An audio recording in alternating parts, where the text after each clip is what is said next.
Hey ho, what do you know? It's time to look at First Joan.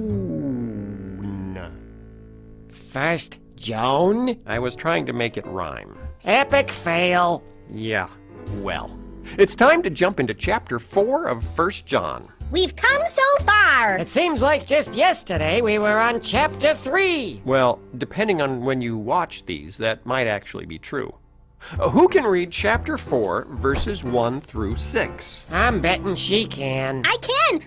Pick me. Emily Elephant. Okay, Emily, go for it. 1 John 4, verses 1 through 6.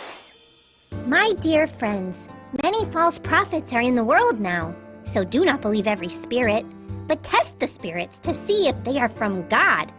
This is how you can know God's spirit. One spirit says, I believe that Jesus is the Christ who came to earth and became a man. That spirit is from God. Another spirit refuses to say this about Jesus. That spirit is not from God, but is the spirit of the enemy of Christ. You have heard that the enemy of Christ is coming, and now he is already in the world. My dear children, you belong to God. So you have defeated them because God's Spirit, who is in you, is greater than the devil who is in the world. And they belong to the world. What they say is from the world, and the world listens to them. But we are from God, and those who know God listen to us. But those who are not from God do not listen to us. That is how we know the spirit that is true and the spirit that is false. Okay, that's kind of freaky. What's with all the spirit talk?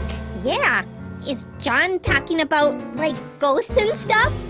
Is the world full of ghosts?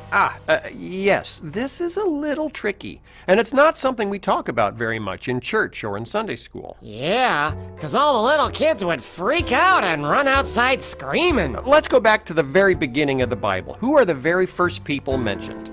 Adam and Eve. Right, and what did they do that broke their relationship with God? They ate a rutabaga. No, silly.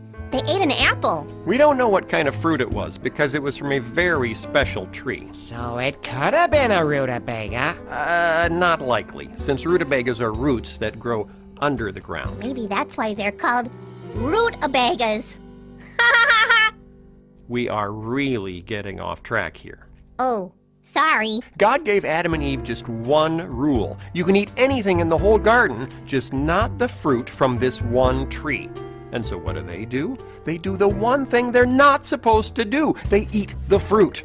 Why did they do that? Wait, didn't someone else show up in the garden? Some sort of lizard or something? No, it was a serpent, like a snake.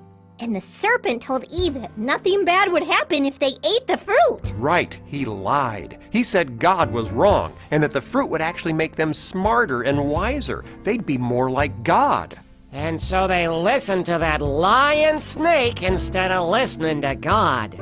Why would God make a lying snake? Did he want his plans to get messed up? Oh, a good question. Do you know what an angel is? It's a fat baby with wings that sits on clouds and plays a harp. None of what you just said is right. What do you mean? I seen pictures. Yeah. Most of what we think about angels today comes from pictures painted in the Middle Ages and not from the Bible. Angels aren't fat, they aren't babies, they don't have wings, they don't sit on clouds, and they don't play harps. Although they probably could play harps if they wanted to. What does the word angel mean? Fat baby? No, it means messenger. An angel is a messenger from God. With wings. No wings, just a messenger.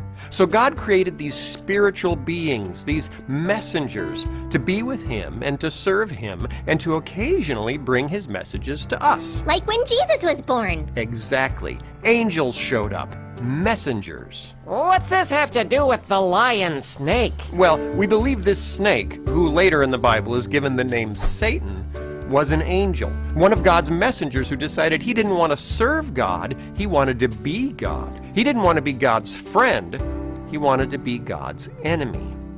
And so he brought messages to Adam and Eve, but they were lies instead of the truth. That sneaky snake. Yep. Often in the Bible, angels are called spirits. because we usually can't see them. They're in the spiritual world, not the physical world.